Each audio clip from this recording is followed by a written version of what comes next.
well hydrated before that. Well, he's a little older now, a little more effort. All right, welcome everybody. It is February 13th, and this is our 9 o'clock board briefing. Please let the record reflect that Commissioners Jordan, Waldrop, and Kearns are in the conference room. We have Commissioner French joining us online. Commissioner Cuney is out today. We are going to lead off with Mike Burgess, our county lobbyist, for a little update on what's going on in Olympia. So take it away, Mike. Sure. Thank you, commissioners. Today is day 37, and it's the next big cutoff. In these short sessions, the cutoffs happen faster. Today is the opposite, or the House of Origin floor cutoff. So House bills out of the full House and Senate bills out of the full Senate by 5 p.m. tonight. There's always a lot of intrigue as to what the 5 o'clock bill will be. I haven't heard what those will be yet, but they have to start a bill before 5 o'clock. If they start it before it, they can finish it.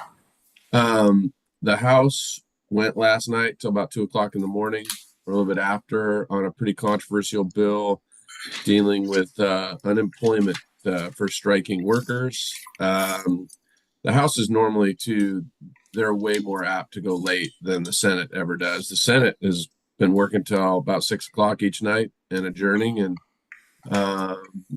doing their business that way. Always a little bit harder in the House, more members, more things like that to deal with. One bill of interest, it's not one that we had discussed, but it does have county impacts. That is I think the number was 5770. That's the property tax, the 1% bill, as it's been called. There's been a lot of press reporting on that, but that bill is not going to make it out of the Senate, and there's not a House version. So just wanted to throw that one in. You might have read, there's been a lot of news stories about that, but the Senate was going to try to move the bill last week. Turns out that they didn't have the votes. Just wanted to offer that as one of the casualties of the cutoff. Starting tomorrow, we'll transition back to committee until the 21st. So all of these bills that are moving through the process, a Senate bill that had made its way through the Senate needs to do the exact same process in the House. And then I've been told we'll see the budgets on either the 19th or the 20th. So once we get into next week, we will see the budget proposals. So we will react to those at that time.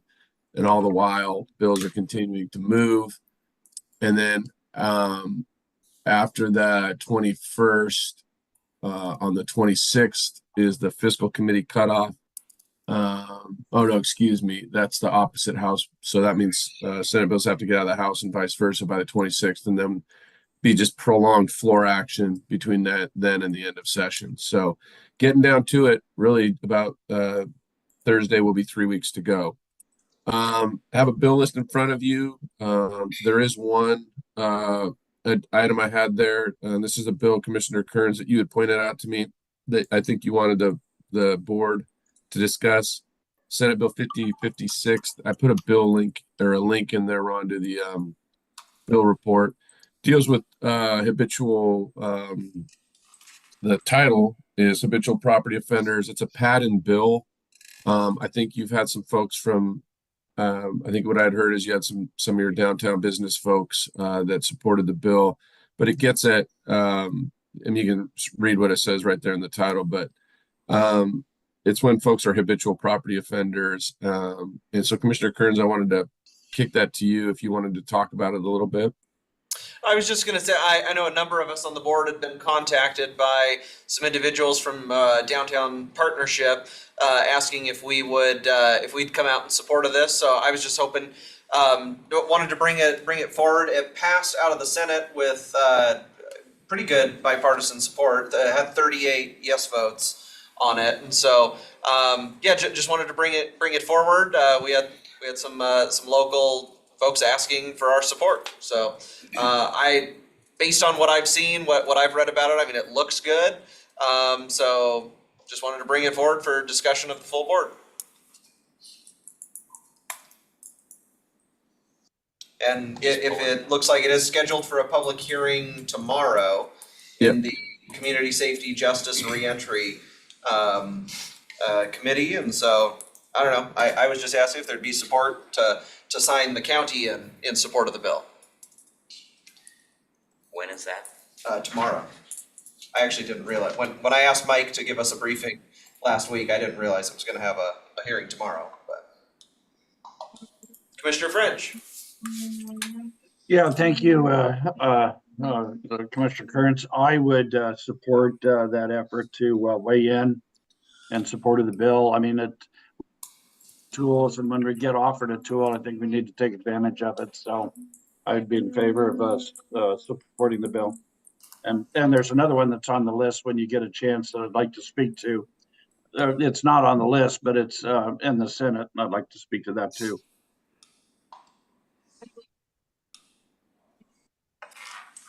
Yeah, Mike, do you have any other information on this bill? No, just like you said, it moved out of the Senate, and it's over awaiting its hearing in the House tomorrow.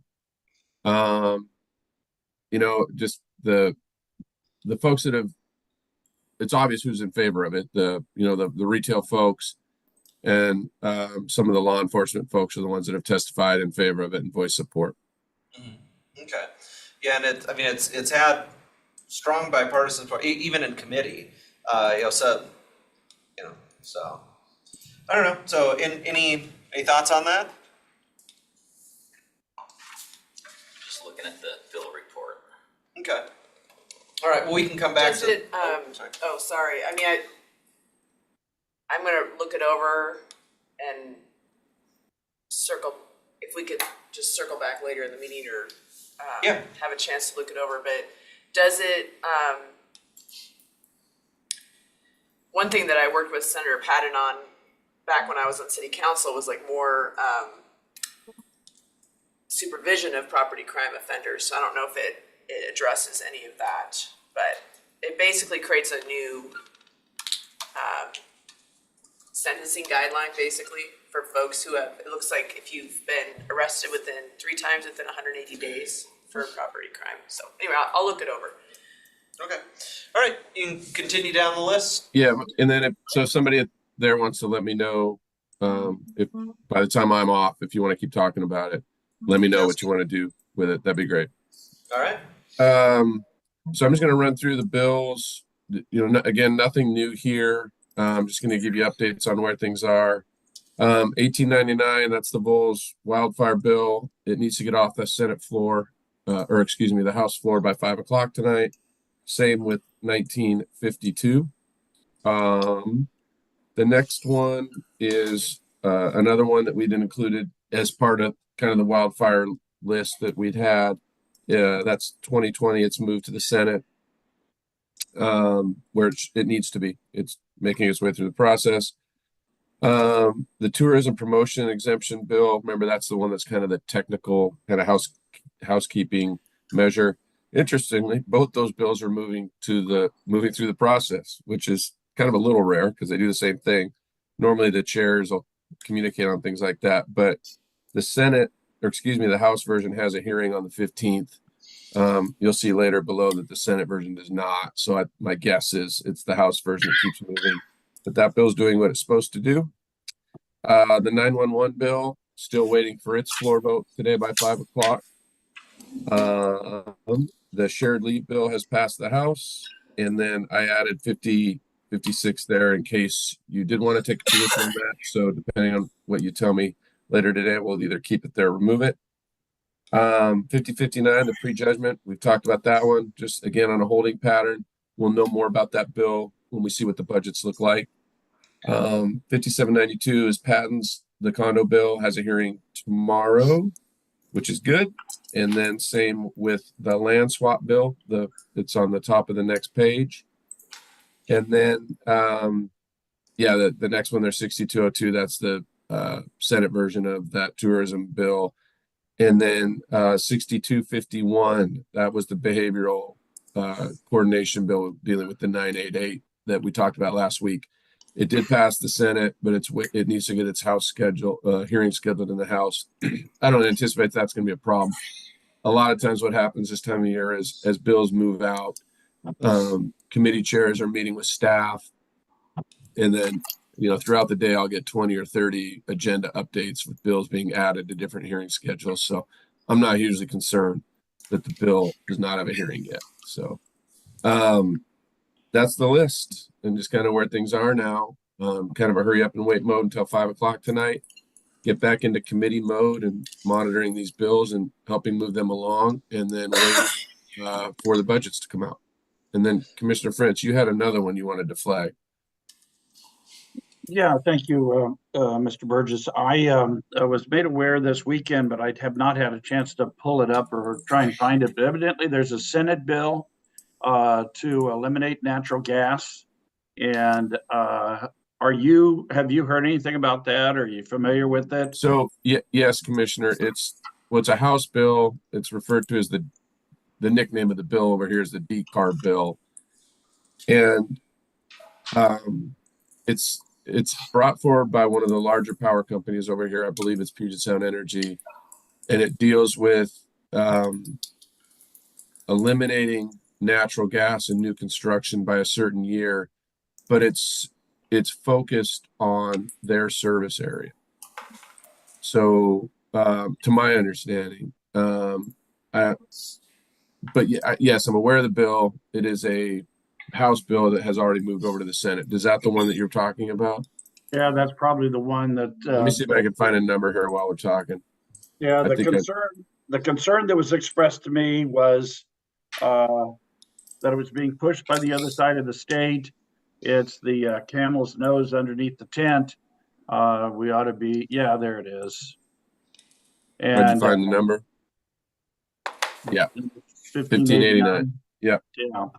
And the concern was, if they pass it in King County, does that then lay the foundation to go statewide? I don't know how this doesn't fly in the face of the Berkeley decision that said that local jurisdictions, including states, don't have authority or jurisdiction over energy sources from a national perspective, but that's never stopped Seattle from doing something. So this, I'm just concerned about Sure. starting down that rat hole. Do you how about I gather some more info on it? I know who to talk to about it. I know the folks that are working it. Figure out what's going on, and then kind of relay back to you all as a board next week. Does that sound fair? Yeah, that'd be fun from my Okay. standpoint. Sure. I can do Mike, that. Yeah. Mike, on the UGA bill, the 5834, the short bill. I remember maybe Yep.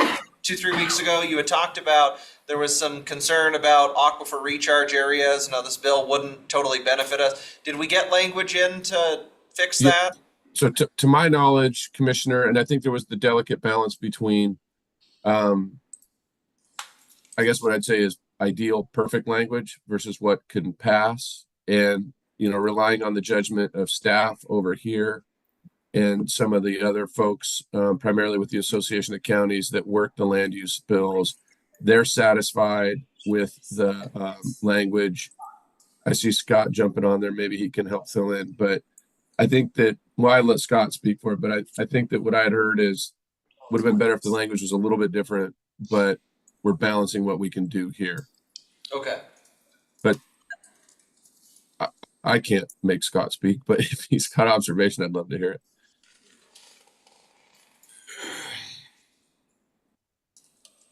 I'm sorry, Mike. I just saw the request. So Scott, we were just talking about the land swap bill. Oh, and yes. As we had communicated, I think that between you and probably Jessica, would have preferred other language, but then there's the balance between what we can and can't do over here. And staff here and some of the other, my colleagues that are working this closely as well are think what the bill language is now is workable. And we agree, frankly. I had another conversation with Paul Jewell yesterday, Right. and he pointed out that negotiation didn't seem quite as cut and dried as those development capacities would envision. that it didn't mean you couldn't move something from a current rural into a current urban. It would just be a matter of degree. So I do think there's a movement in there that will patch or the Band-Aid that Cheney might be looking for in this short run. The other part, though, is as we have to look at the UGA in total for 26, most of this issue is going to go away because those currently rural identified UGA lands are going to convert into something in an urban setting in the 26 plan. So most of this is kind of a leftover problem from the early days of GMA that's going to take care of itself in the 26 cycle. But this Band-Aid might still help Cheney in the short run if they need it. So we're no longer advocating another push. I think we're fine. I think you're right. We got what we wanted. Good. Thank you. Got a question. Yep, go for it. Mike, is there any updates on any of the public defense or prosecution bills in the last week? No, because remember, Commissioner, most of what we talked about, the bills weren't moving. Yeah. Let me take another look at what the list I had, because I just didn't print the sub list, and I'll message you back. But most of them weren't, so it was going to be more budget dependent. And did you say that if there's a fiscal note, if they didn't make it out of the policy committee, they can still come back to life? Is that true? Yeah, I mean, they technically can, right? So, there's this thing over here called Necessary to Implement the Budget, NTIB. And the theory is that any bill that has a fiscal impact, they'll proviso that bill in the budget. So it'll say, for instance, House Bill 2222 is referenced in, say it deals with Western Washington University, and they'll list it there. But even then, there's some gray area there because technically not all spending bills are actually necessary to build the budget. So there's different thresholds, but it's kind of a gray area. And it gets to one of those things when the majority party wants to do something, they can kind of do what they want by suspending rules and different things like that. But if I had a bill right now that I was working that wasn't a huge fiscal request, like a building block of the budget, I'd be concerned if it hadn't made it out of committee. So for instance, if it is one of these public defense bills, or even 1899 is a good example. That bill has a fiscal impact, but if it doesn't make it off the House floor, it's not the kind of bill that normally would show back up later in session. Revenue bills are different because they bring revenue in, so they can they do is they can call book the money, and so those have a little bit different level to them. So I wish I had a better kind of clear answer than that. But not every bill, even if it is a general fund impact, is necessary to implement the budget. Okay. So that was a pretty good answer, non-answer, Commissioner. Sorry, but Well, if you hear any significant updates, I'd love to stay in the loop on that. 100%. I will dive into the list and get back to you at some point today. Thank you. For sure. All right, so if we want to circle back to Senate Bill 5056, do we want Mike to sign us in support tomorrow? Essentially, it allows for sentencing enhancements for an individual that would be determined as a habitual property offender, and that's defined as has two parts. It's has an offender score of 9 points or higher, at least 5 of which result in any of the combination of residential burglary, burglary in the second degree, theft in the first or second degree, theft of a firearm, unlawful issuance of checks or drafts, organized retail theft, theft with special circumstances, or mail theft, and has committed 3 or more property crime offenses within 180 days. It would allow for sentencing enhancements. If it's a Class C felony, it'd be 12 months. If it's a Class B felony, it's 24 months. I'm okay supporting that. Okay. All right, Yeah, Mike. I'm okay too. Thank you. Yeah, if you could sign us in for a pro on You got it. 5056. I'll add it to the list. Thank you. And if you're bored, go ahead and testify. Just sign in and just do the whole thing for us, Mike. A problem that needs to be addressed. All right.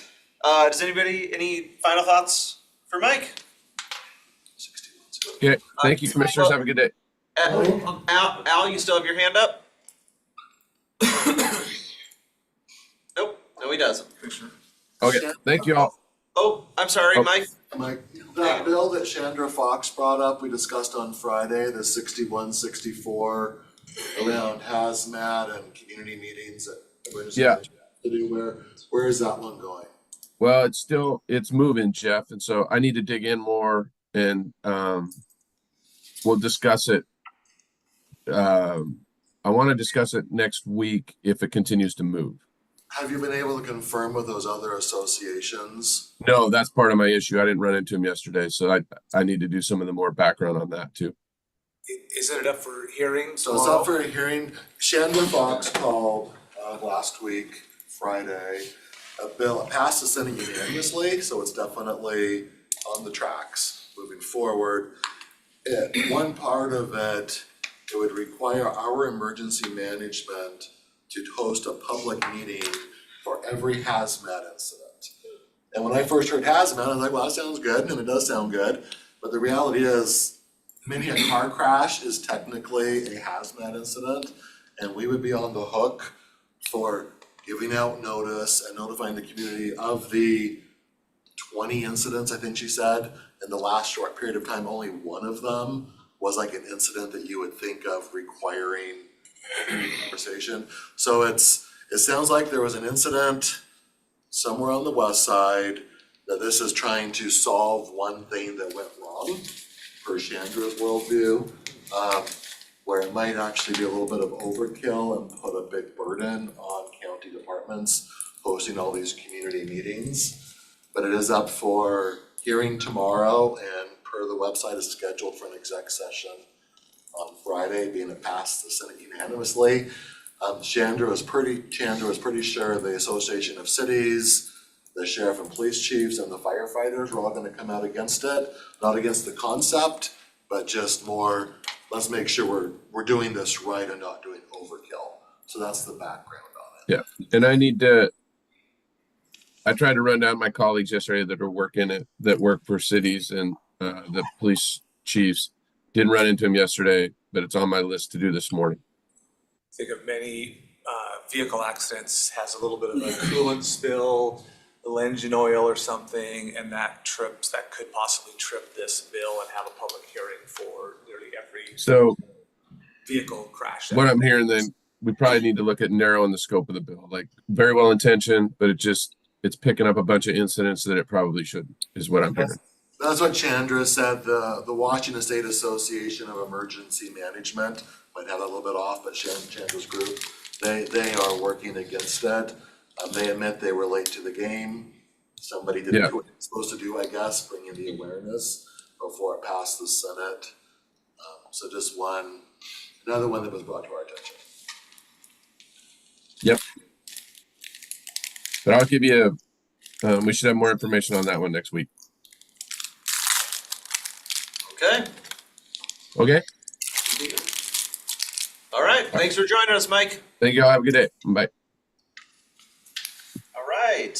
Next, we are joined by Heather Arnold. Heather, you're going to be talking about stabilization of newly arriving refugee grant RFP response and scoring. Yes, we put out the RFP for the stabilization of the newly arriving refugees. We only had one respondent. We scored that respondent, scored an 85, so well within the range. That respondent was Thrive International. And they're mostly going to put the funding into transitional housing. We have some going into childcare, and then the remaining balance going into the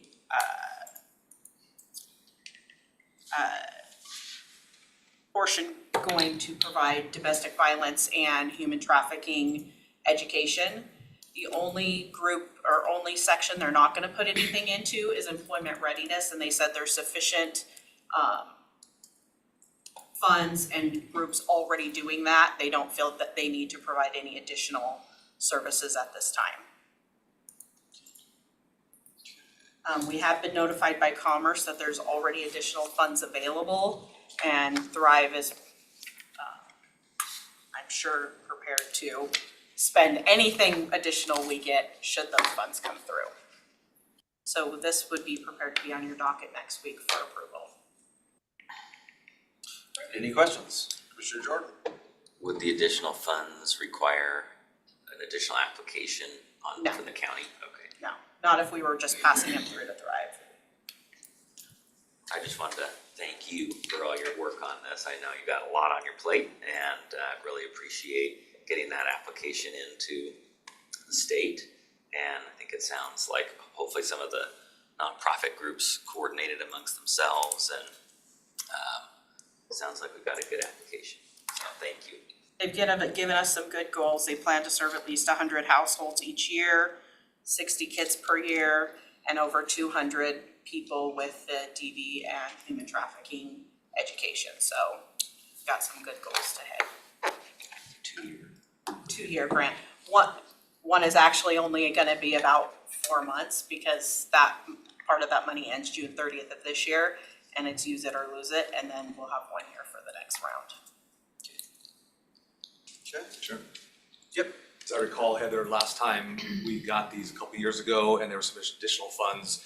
They asked if any counties wanted them, we got them, and they were being able to be used for the same purposes. Exactly. Good. Great, thank you. Perfect. All right, thank you. We are about 20 minutes ahead, so. Okay, no problem. So let's jump to Randy, which is a miscellaneous item, just bond council. Commissioners, and actually I have two, if that's all right. Yep. The first one is in regard to bond counsel. Our current contract with Pacifica ends on May 9th of this year. We had done a 2-year contract back in 2022. Currently, we are working with the airport where the county will be asked to issue bonds probably later this year, potentially next year. And so it would be my recommendation that as far as bond counsel, that we extend that contract at least for the SIA bond issue. I mean, if the commissioners would like to go out and look at different counsel for other than that, that would be fine, but it'd be my recommendation for the SIA stuff that at least we extend her contract.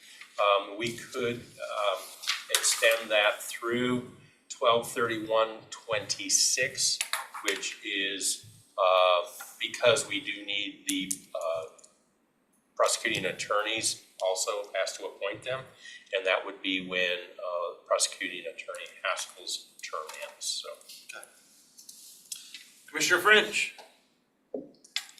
Yes, thank you, Commissioner Kearns.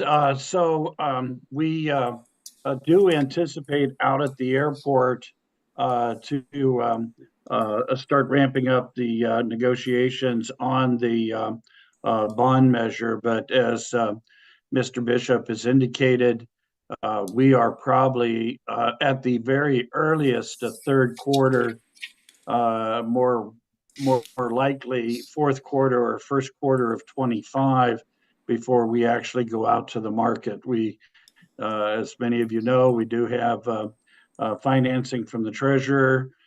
We also have at least one, maybe two more tranches of grant money coming from the FAA and federal government with regard to a number of different funding mechanisms and stuff. So we feel pretty optimistic that there's going to be more money coming in from grants.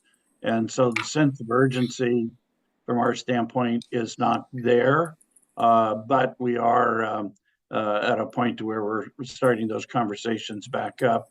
Pacifica has done a really good job of educating themselves. Keep in mind that we not only have Pacifica is our primary bond counsel, but the airport has also retained another attorney out of Colorado that specializes in airport financing and stuff, and so they are also on board. So I think we're in a good place to be able to move this along, but I think it's more about timing for the market than anything else. And while the feds have not, while the feds have suspended their rate increase, they have not started to decrease the rates and stuff. So we're hoping that in the second quarter of this year, that downward pressure will start to reveal itself and be to the benefit of the airport. So that's just kind of a quick update about where we're at with regard to the airport bonds. All right, thank you. So to Randy's, his advisement of continuing with Pacifica, any opposition to that? Nope. No. Okay. Thank you. I think we're good with Pacifica. We've been really pleased. So we'll have to queue that up, I assume, for a future meeting, probably just on a consent agenda. Yeah, end of May, somewhere in May, right? It's when it Well, expires, so their we'll do it. expires on May 9th, so Yeah, so probably we'll do it before somewhere in April. We will work with them, get an amended contract or a extended contract for you guys to review. We will put that on a briefing, give you some time to look at that before the. Commissioner Fritsch.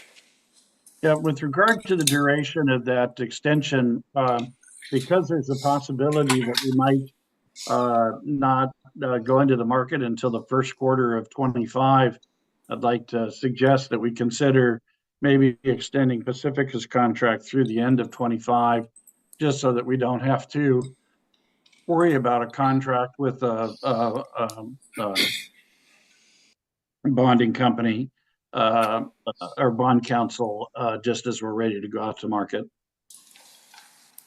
The extension that we've prepared runs through the end of 26. We just had it run concurrent with Larry's current term. Sounds good. Okay. So Thank you. Perfect. All right, and then you, the second item? Commissioners, I wanted to let you know that last week, we did hire a purchasing director. She is coming from the city of Everson, Washington, where she is currently the finance manager and town or city clerk. She has a lot of broad experience in government. The interview panel was under Sheriff Ritchie and Public Works Director Kyle Tuig. We've specifically put them on there because they are large users of the purchasing department, and we wanted their input before we hire someone. Excuse me. Her start date will be March 4th. They're currently closing on a house, and we'll be moving over here soon. Good. Great. So I just wanted to let you know that. All right. Well, that is the perfect lead-in to a request we received. March is procurement month. Oh, wow. And we have been asked by our wonderful purchasing department if we would adopt a proclamation recognizing procurement month, which is in March. Can we maybe like hang a giant banner out in front of the courthouse? We're gonna look at the budget, we're gonna crunch some numbers and see, but. Sounds good. Any opposition to that? Do I have head nods? We have Victor online with us. Good morning, Commissioners. Good morning. So yeah, March is procurement month, and I think we've got head nods. We'd be honored to pass that proclamation for you. Do you have a date you're hoping for us to do it on? Do you want it done in March or near the end of February and have it done prior to March? Well, the second Wednesday is officially procurement day, but the entire month is, so I was thinking the last session in the month of February would be great. Then we Okay. can get the banners ordered in time for the month of You'll be able to procure the banner? Procure the banner. Okay, all right. Okay, well, we will get that taken care of for you. Scott, can you make sure Gina knows that one? Okay, we'll get it taken care of. We'll get it on the agenda. Thank you, Commissioner. Absolutely. Thanks, Victor. Okay, so back to miscellaneous. We're still waiting on one.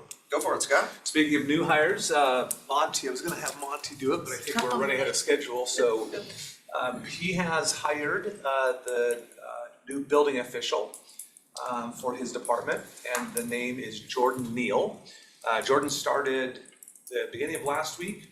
He is coming to us from Pierce County, got a lot of great background in commercial and residential inspections, plans review, was a really good candidate through the interview process. So he's in the process of moving here to Spokane. And so he'll be on site here in the coming weeks once they secure housing. And anyhow, that's been an open position we've had for a while. That individual will be responsible for all the plans review, commercial and residential, as well as overseeing our inspections. So, and then anything that gets escalated up for a codes interpretation will be that final kind of touch point. So I know that's an important position that we've been trying to fill for some time now, and do have someone in place. Great. Commissioner French. Yeah, thank you, Commissioner Kearns. I thought, Mr. Simmons, I thought there was going to be an opportunity for at least a couple of the commissioners to interview with the potential candidate before we did the hire. So it sounds like that ship has sailed, but I think it would still be important to have that interaction and stuff, since for the districts that are experiencing construction, and that's a lot of that is in my district, but I know Commissioner Kearns and Cooney are in the same situation. Next to roads, building permits are the next complaint. And so I think it's really important that we get the right tone set and make sure that we've got the right culture in place to be able to get back on track. We used to be the best county in the state for permitting, and now I think we're down close to the bottom. So I'd like to be able to get back to where we were before. Thank you. My apologies, Commissioner French. I was under the understanding that some of you may have wanted to do a meet and greet with the individual just to get to know them more, and that was something Monty was working on. We did, through the interview process, talk specifically with Jordan about his experience with alternative methods under codes interpretation, because I know that's a piece that comes up quite a bit, is what the flexibility is that we can show in our interpretation, and he was very familiar with that and talked about a number of situations that he had done that very same thing in his previous role. So Monty, I know, is going to be reaching out to a number of you and set up some time to meet with Jordan as well. Go ahead, Commissioner. Yeah, well, I just know, having done work in King and Pierce County, that quick turnaround time is measured in years, not in days. And so, there just needs to be a really clear understanding that, our metric is not the west side. Our metric is the east side. And so it's just such an important function the county does. I just want to make sure that culturally we are all aligned. Thank you. Absolutely agree with you. Okay. Any other miscellaneous items while we wait for our next presenter? Commissioner French. Yeah, thank you, Commissioner Kearns. I do have, I want to revisit a topic I raised, I think last week or maybe a couple of weeks ago, with regard to the tech hub. We're getting close to where we need to weigh in with whatever the county is going to do to demonstrate a contribution, either in workforce or process or financial. I know that S through R3 is going to be in for almost 1.2 million. I think the airport will be in for even more than that in support of the tech hub application, as well as significant dollars from the private sector and stuff, trying to make our application as competitive as possible. And I know that we might not be in a position to where we're willing to throw cash into the deal, but I think I raised the topic of an express permitting process for businesses that want to come into the county, that they could be assured that they would get priority status, that we would be able to bump them up in the process, we'd be able to align resources to where we could do a permit in an expeditious fashion. That's the route that the city also plans on taking. And did have the opportunity to talk to Steve McDonald about how they're trying to align themselves within the city to accomplish the same thing and stuff. And so if I don't know whether anybody else had gotten any other conversations or had any other ideas about what it is that we could do. But if the board would be willing, I'd be more than happy to work with Mr. Simmons and our engineering people to try and lay out a permitting process that would expedite projects within the Tech Hub environment. And it certainly open to other ideas, but that's the one that I think is most doable within the timetable we have and not cost the county any more money. Thank you. Thank you. Yeah, I have no objection to that. If you wanna work on a proposal or a plan to, yeah. So, Okay. Commissioner Jordan? Yeah, it's a good idea. I think we should move forward with it. Yes, good idea. You got head I'll put it nods. together- I'll put it together this week, circulate it. All right. Any other items, or should we go at ease for a few minutes? And Gina peeked in and said a couple more minutes, but, so it's 9:43. Do we want to go at ease till about 9:50? All right, so we'll go at ease till 9:50, and which is the scheduled start time for our next presenter. So we'll be at ease for about 6 minutes.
All right, we are back from our break. It is 9:50 on February 13th, and we are now moving down our agenda, and we have been joined by Kira Bauer from Little Scholars Development Center. And so, Kira, I invite you to introduce your guests that you have with you, and you're going to present on the report from the Mental Health 1/10 sales tax dollars that we provided for a pilot program. Absolutely. Hello, everyone. I'm Kira Bauer. I am joined at the table with Samantha Renner, our licensed mental health clinician, and Kylie, our behavioral health technician. And Lakeisha Ashley, our classroom specialist. All right. Anybody that comes and joins us, you get introduced. So we love guests. Thank you for having us. So first and foremost, happy Black History Month, everyone. We're very excited to be here. And I want to just extend a special thank you to Commissioner French, who originally heard about this pilot and agreed to champion it in the very beginning. In the Maasai tribe, there is a greeting that they extend to one another. And I'm not going to dishonor that greeting by trying to say it myself, but the greeting simply states, how are the children? And as we move forward in this presentation, I really want you to keep that in mind, because I see this commission as the warriors for our community. The response that is often given is, the children are well. And that really means that if our children are cared for, then our community is safe and our community is strong. And so thank you very much for allowing us to be here. We can go to the next slide. Our pilot is comprised currently in 3 centers: Little Scholars, A Bright Beginning, and Parkview Early Learning Center. We are currently working with Whitworth University, say that 3 times fast, who is supporting us in the evaluation of our program to potentially publish a full case study. We're also, we've created a mentoring program with the Gonzaga University, various multicultural clubs that they have there that will be, is currently being implemented into the program, as well as working with the Health Equity Circle at WSU for data collection support. Currently, we're going to be reporting on the monitoring of staff workplace satisfaction and the importance of that, and then student incident reports. Go to the next slide. So again, I'm Kira Bauer. I am the owner of Little Scholars and the founder of this mental health pilot program. Samantha Renner is our program manager and licensed mental health counselor. Kylie Griffin, the behavioral health technician. We have 2 classroom management specialists, Lakeisha Ashley and Rachel Wilson, and then a substitute teacher that ensures that our teachers are able to get out of the classroom. And then we are working with a community member to acquire the data that we need from this program.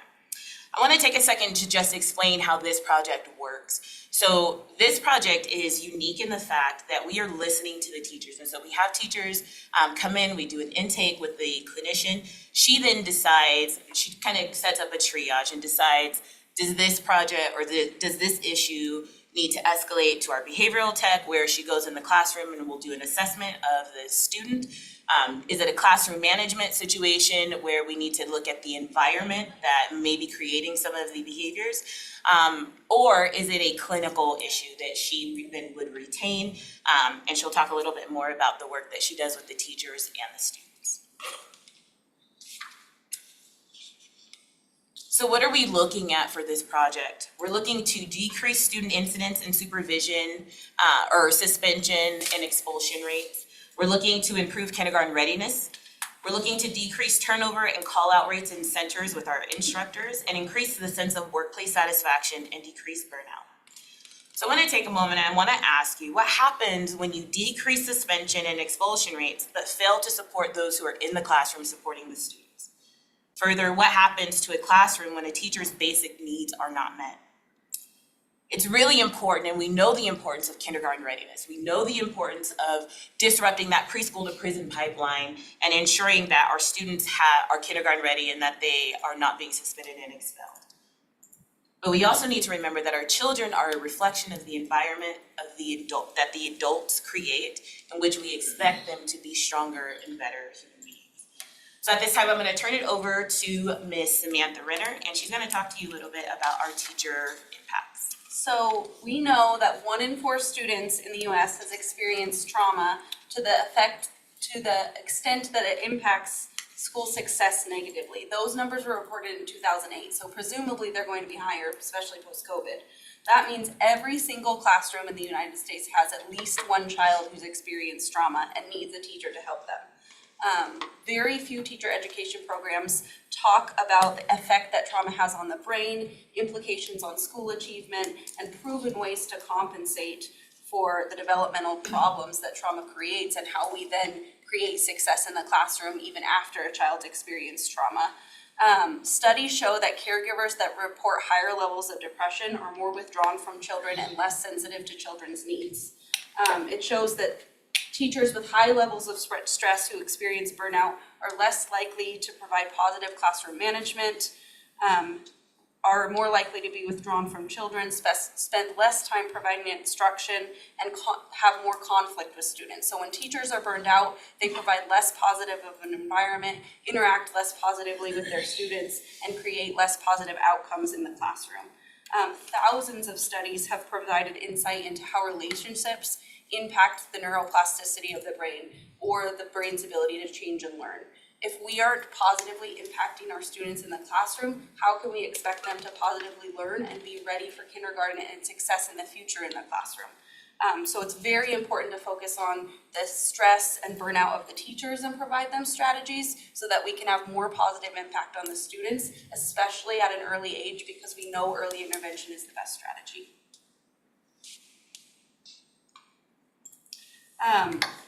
This slide shows how many sessions that I've had with teachers, how many clinical appointments we've had. Each center is a little bit different because they have a little bit different levels of staffing. The evidence-based practices that we've provided to the teachers are crisis intervention to families that face CPS involvement, play therapy and trauma-focused cognitive behavioral therapy to both teachers and students, functional behavioral assessments that include data from home and in the classroom, and in-the-moment intervention for children experiencing triggers and behavioral disruption in the classroom from both myself as the licensed mental health clinician and our behavioral health technician.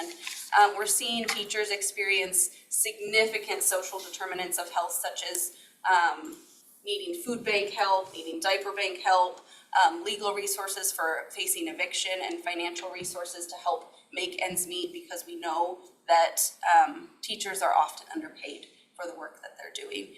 If I were to diagnose the teachers that I'm seeing, some of the billable diagnoses that I would see are major depressive disorder, generalized anxiety disorder, and post-traumatic stress disorder. Teaching is one of the biggest careers that faces the crisis of secondary trauma, and so we're seeing not only are teachers experiencing trauma in their own life outside of the classroom, but then they're being traumatized by having to cope with the trauma that their students are bringing in. Thank you so much, Sam. At this time, I'm going to invite Ms. Kylie to talk to us about some of the early child findings that she's found in the classroom. Can we go to the next slide? And one more, please. This chart is an overall look at some of our classroom touch points for both the behavioral health technician and the classroom management specialist. Both are doing observations for the behavior tech. This looks like 2 45-minute observations where I'm going in and looking at problematic behaviors within the classroom. I'm also looking at antecedents of the behaviors to find the function. So whether that child's looking for attention, having struggles with communication, kind of finding the root of that behavior. Follow-ups include kind of how Sam mentioned those functional behavior assessments. Parents and teachers know these children best. So getting their idea on these behaviors, both in the classroom and at home when I'm not in there. For classroom management specialists, they're doing pre-observation meetings where they're understanding the stressors of these teachers and then doing an implementation plan. Follow-up includes meeting with those teachers and directors to see if stress is reduced, if it's been beneficial, all those kinds of things, and moving on from there. Next slide, please. This chart is kind of an idea of some of the problematic behaviors we're seeing. There's 7 main categories that we're seeing in students that are referred to us. Those include physical aggression, verbal aggression, self-injurious behavior, defiance, running away, inappropriate conduct, and property destruction. That blue bar is a visual of the amount of incidents we have recorded before any type of intervention of our program, and that light blue bar is after any intervention from our program. Next slide, please. Just a question. Yeah. Is the before and after, are those certain windows of time, like a 6-month period or something like that? So the 6 months that our program has been in place. So what that looks like immediately when we started the program, what were the numbers? And then now what are the numbers that we've been in place for the last 6 months? And then this next chart is an overall look of our demand for behavior intervention. We have 4 plans that are in place and running in classrooms, 13 in progress, and 23 students on a wait list. Those last 3 categories are reasons students were referred to our program for behavioral intervention but no longer need it. So we have a total of 56 students that we've interacted with for behavior intervention. So I'd like to draw our attention to the suspension and expulsion. These are 4 students that were referred to our center.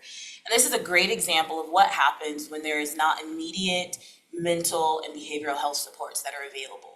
These 4 students were some that came in the very beginning of our program, and as we began to work with them, we realized that the need was even far greater than we were able to support. This ranged everything from extreme physical conduct, to the point of extracting blood, to sexual touching and actions that were happening in the classroom and that had impact on other children.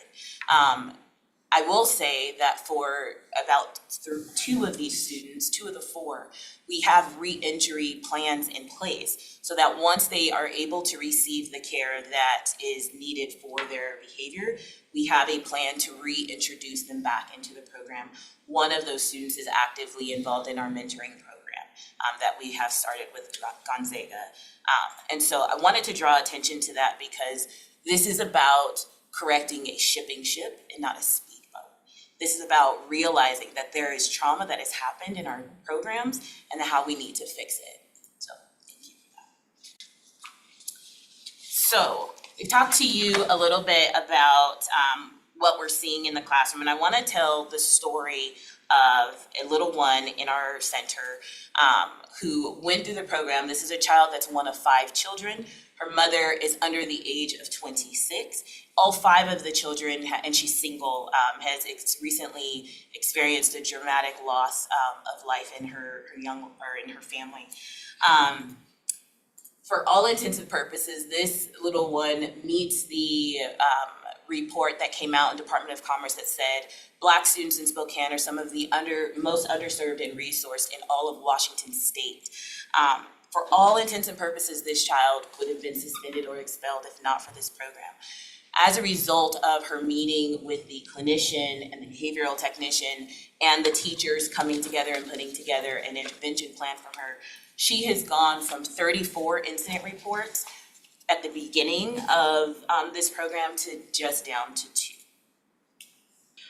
The second child that we have on here was referred to our program for physical aggression, refusal, and also physical aggression towards other students.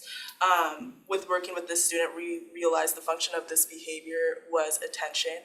Her mom also works in the building. So during those transition periods of going to the bathroom or going outside, she's seeing mom and wanting attention and intervention when she's in those behaviors. So our intervention was to have her change classrooms into a building where she's not running into mom in the hallways. So we've seen a reduction of 10 incidents to 0. And the last child number 3, was referred for biting and hitting. We were able to establish that the function of that behavior was communication. This child struggled to communicate their needs and wants to the adults in the room. So the strategies we put in place were communication strategies, emotion labeling, alternative choices, and a visual picture schedule to help that child transition to different areas in the classroom without biting. Next slide.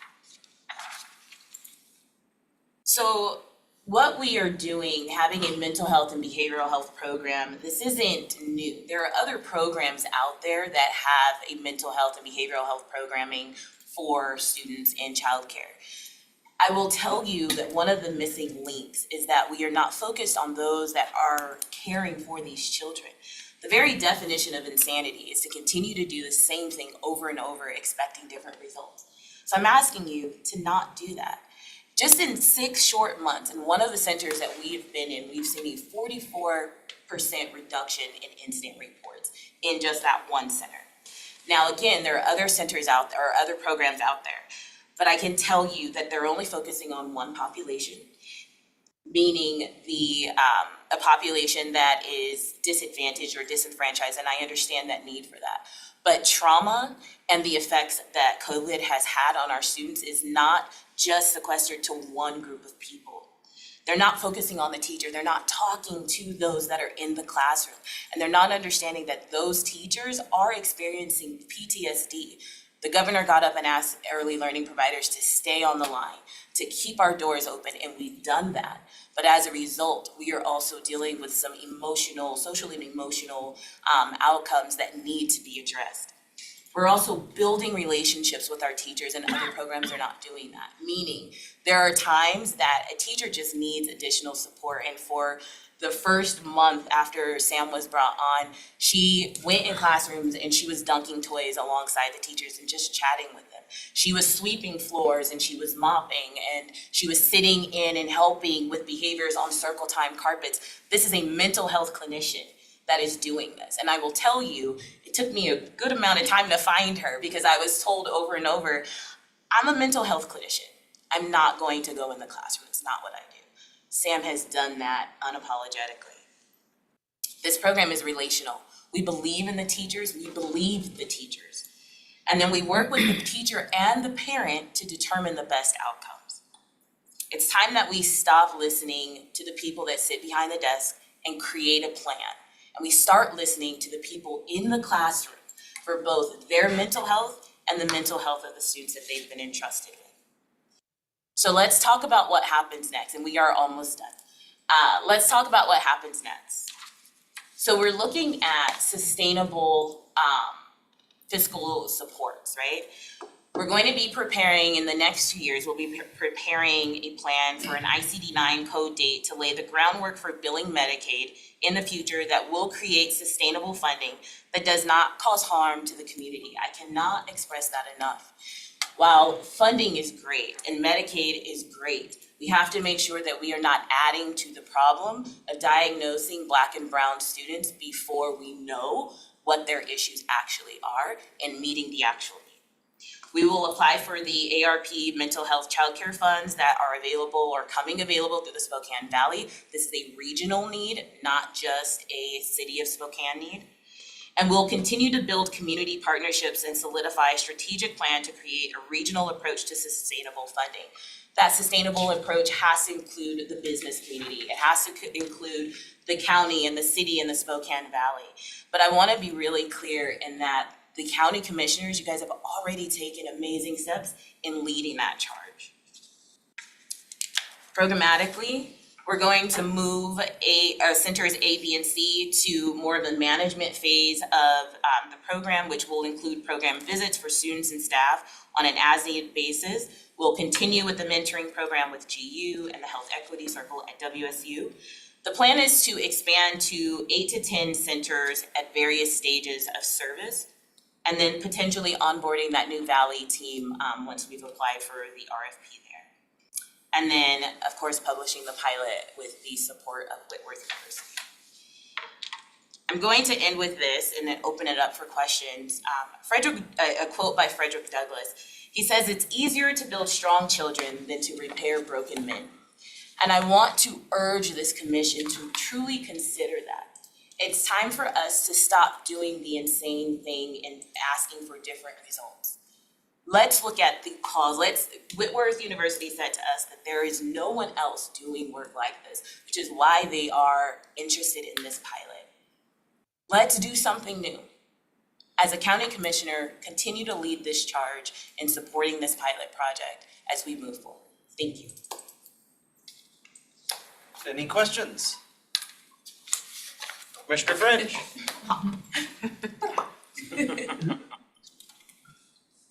Wait a minute, I haven't even started talking already, you're laughing.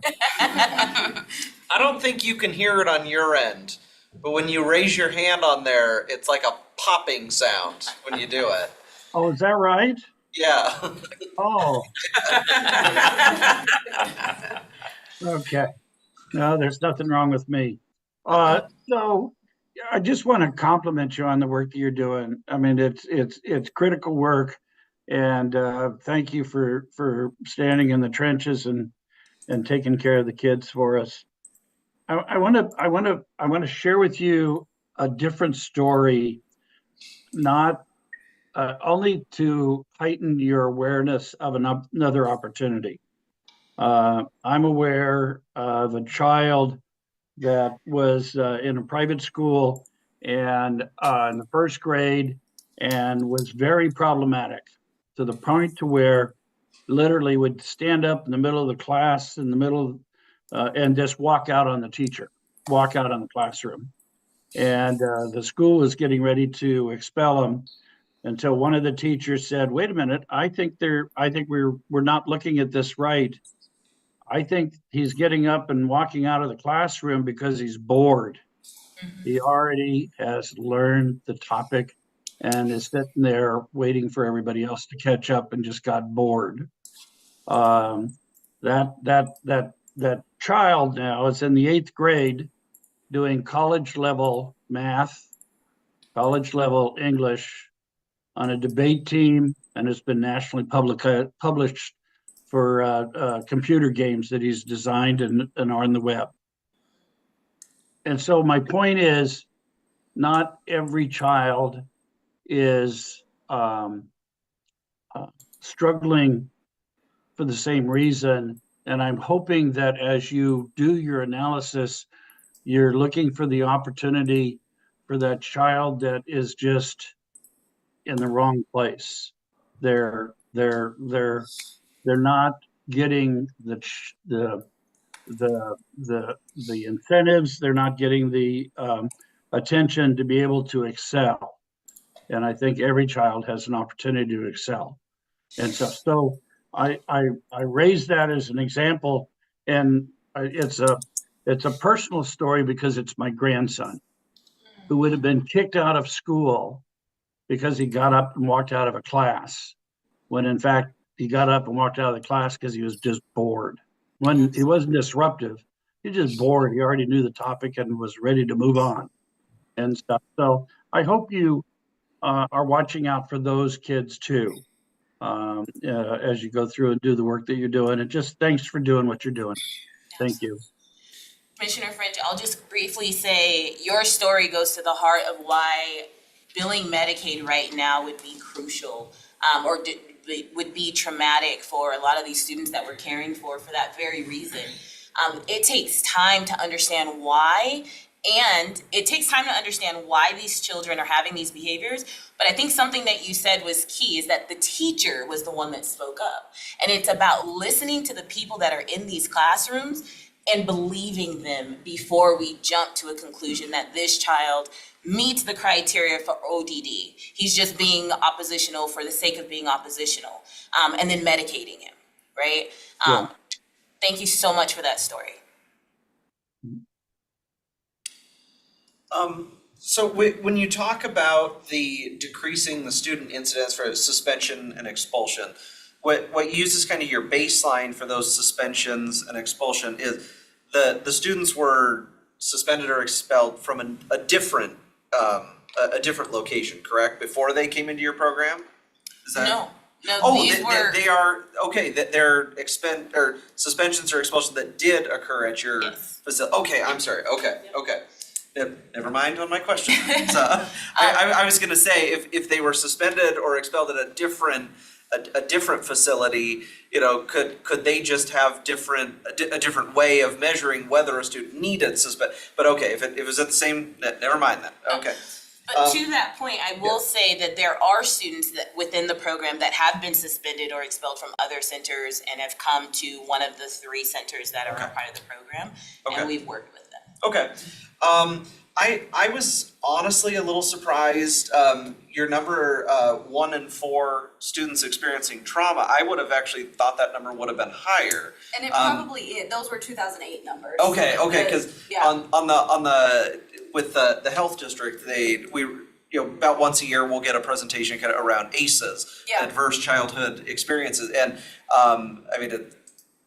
numbers are much higher than 1 in 4, and I think ACEs are classified as a form of trauma to an extent. So I was actually surprised that number was actually that low. So. Thank you so much for the presentation. Excellent job. And I love seeing all the data on the slides. So I remember that there was a lot of those commerce grants going on when I was working at the Zone Project, and you received several commerce grants to get some different pilots going too. What's happened since those dollars also were invested in some different pilot programs? Has commerce come back around with more funding? So are you speaking specifically to the funding that I received? Well, I remember there was some different, there was like 2 years of, and maybe because it was ARPA money, I can't remember how it was, if it was, where the funds were coming from. So I can speak to the funding that's happening now. There is a grant out with the Department of Commerce that is for behavioral programs that are about to close. And it's funding to specifically go for capacity building and purchasing buildings. However, one of the issues that we run into is the fact that we do not bill insurance. Oh, I see. And so in order to take advantage of those programs, you have to be able to bill insurance. And again, it's kind of that idea of the insanity idea, right? Like, if we bill insurance, we have to diagnose all of these kids, and that follows them for the rest of their lives. We don't want to cause additional harm, and so this is a shipping ship and not a speedboat, and it's figuring out building the community relationships. We all know it's necessary. We all know it's needed, and we're seeing, just in 6 months, we're already seeing a 44% reduction. But how do we continue funding this way, where we don't cause harm, but we're able to continue to move forward? So that's where we're at. So that one has a Medicaid or insurance related expectation around it. Okay, all right. Commissioner Jordan? Just want to thank you all as well for your important work. I think I'm excited to see kind of, if you work with Whitworth, what the rest of the data ends up being right on that full picture. Because I think you've identified a gap in the system, right? And I think we all would agree how expensive and damaging it can be if we don't get this right for kids and for the support they need to thrive in early childhood education. So really excited about your work, looking forward to learning more. I was gonna ask Sam, you showed the slide with several hundred interactions, right, with teachers, and they're underpaid and undervalued, as we talked about on County Spotlight. What are you finding to be the most effective in terms of supporting them in their work, and how do you kind of identify ways that you can help them directly versus refer them out to other supports? So a lot of it is weekly one-on-one sessions. We pull them out so they don't have to take vacation time or sick pay to leave work to do sessions. So they're not cutting into their work hours. They're getting paid actually to go to counseling. They're still getting their wages for doing that.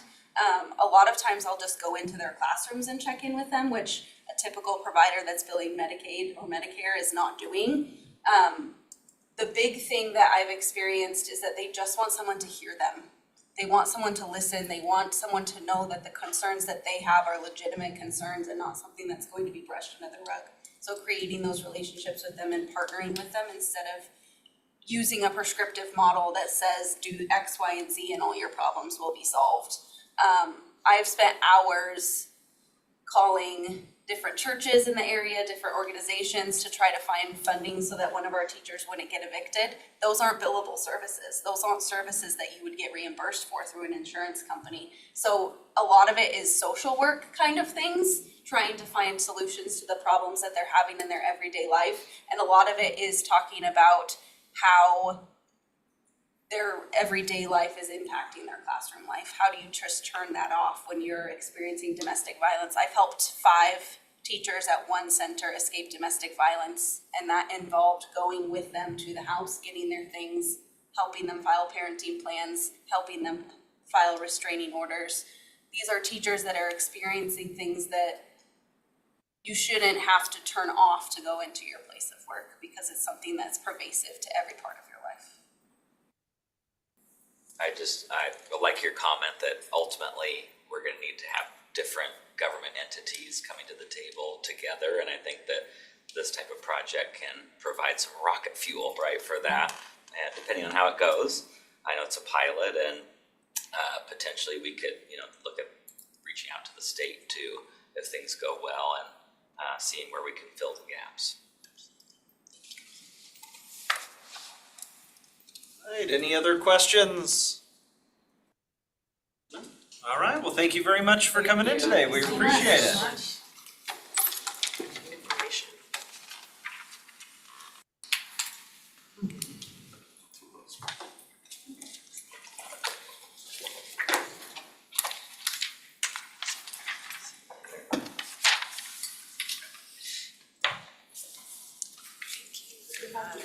So I'll you a call, get back to you. Okay, sounds good.